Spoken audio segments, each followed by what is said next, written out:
Hi, Mark Youthy here, taking a look at writing your first Python function. So the objective of this demonstration is to show how functions can be used to help solve a problem, support stepwise development, and to reuse code. We'll create a simple user-defined function with no parameters but that returns a value, and we'll show that the order in which you define your user-defined functions and in which you call them matters. We'll start by modifying the guess by number program to show how long it takes to guess the number. Let's get started. Okay, so here's our guess by number program. Let's run it and see what happens. Source must be saved. Yeah, okay. Just a little review here. All right, I'll guess 5. Too high? All right, 3. Too high still? 2. 1. There we go. How long did that take? Okay. So if we had some number of seconds at the start and some number of seconds at the end, and we subtracted one from the other, that should give us the value that we need, right? So we can imagine that we know how to do this in a function we'll create called get seconds. I'm just providing some arbitrary name. The function is going to be called get seconds, and we'll assign it to start seconds. That's my variable. So this is a function. You can tell by the parentheses, that's one of the things that Python looks for. There are no parameters. Sometimes I call them arguments, but arguments and parameters are interchangeable terms. And it's going to return a value that can be assigned to a variable. All right, so let's just assume that what we put in this function that we'll define later will do that. So we got our start seconds.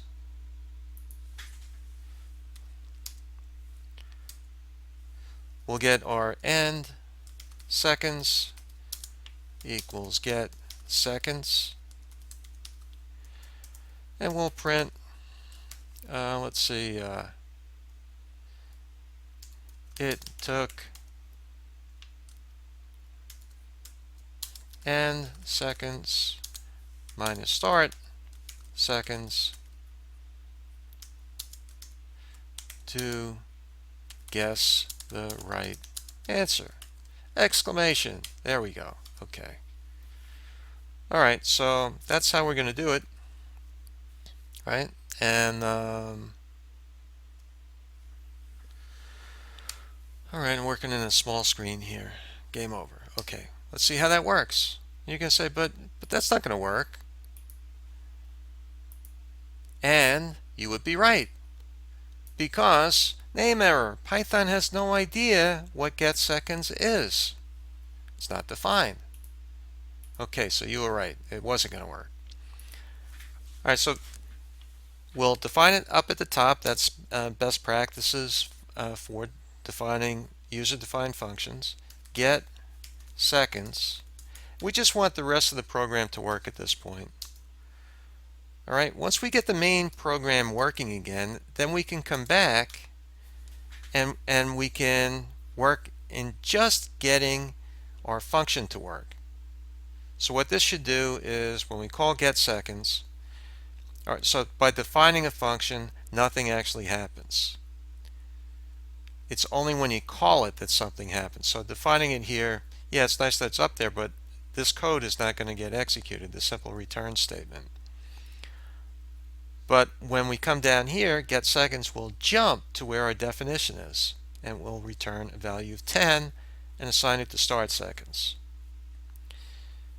Then later on, we finally guess the right number, and we fall out of our while loop. We come down here, we call get seconds again, and it'll jump back up to where our definition is, and again return 10.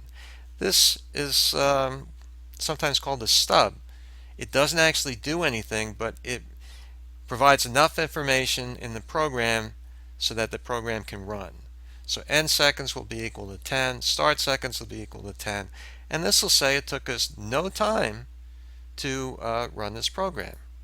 It took, okay, I need to add the English in here, seconds. There we go. All right, and you're going to say, yeah, but that's kind of useless, isn't it? Not from a development standpoint. You want to, you're going to have enough problems with errors here and errors there, so minimize the number of errors that you're looking for at any given time. Guess number 5, too low. 8. You win. It took 0 seconds to guess the right number. All right, now we got to fix it and make it work. How do we do that? All right, so we come back up here, and a little bit more about defining function. You've got the def keyword. You've got the name of your function, which you choose. Just choose well. Use the same kind of guidelines that you would for creating a variable name. And make sure you don't use a keyword or a function that's already defined somewhere else. You don't want to confuse Python. You have your parentheses, and in this case we're not using any parameters. No parameters are passed, so our parentheses can be empty. And then you end your function definition with a colon. That is the first line of the function definition. The whole thing is called the function definition. Then you can have any number of statements within the function, but they have to be indented. So they're indented to indicate that they're inside the function. And when Python goes through this, once it sees that the indentation is over, like over here, this statement here, secret equals random, is not indented, Python knows this is not part of the function. This is something that needs to be executed. All right? All right, so then what we need to do, we've already imported the time module, and we'll get the local time first. My time, I'm just making up that variable, equals time.local time, and that will return a struct or a tuple that has like 9 different values in it: year, month, day, and all that stuff. You can look it up on python.org. And it's not too useful to us because we need to do a subtraction to get the difference between the start time and the end time. So what we need to do is convert that into seconds since the epoch. My seconds equals time dot mk time, and we'll pass it the value that we got. We'll pass it the tuple, and that will give us seconds. And then we simply return my seconds. Okay, so we have that, and that should do it. This can find where we have to make our changes, where we might have problems. So get seconds is like a black box to the rest of our code. It doesn't know what goes on in there. It just knows that it gets a value back, and it depends on that value to be right. All right. Call run module.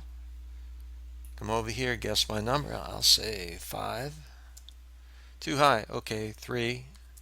Too low. Okay, it's got to be 4 then, right? There we go. It took 8.0 seconds to guess the right answer. All right, so let's review.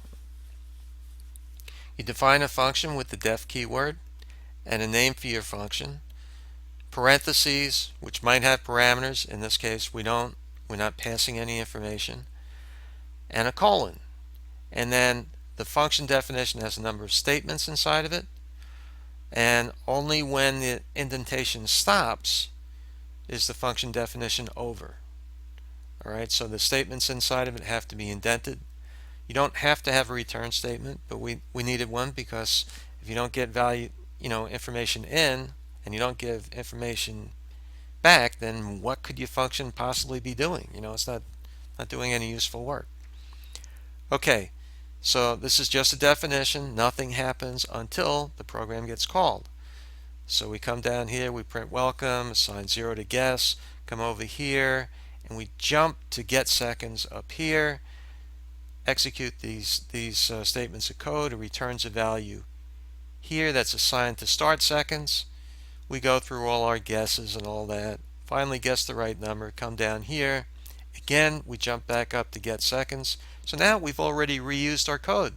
The same code was used twice. I didn't have to do a copy and paste or anything, which is good.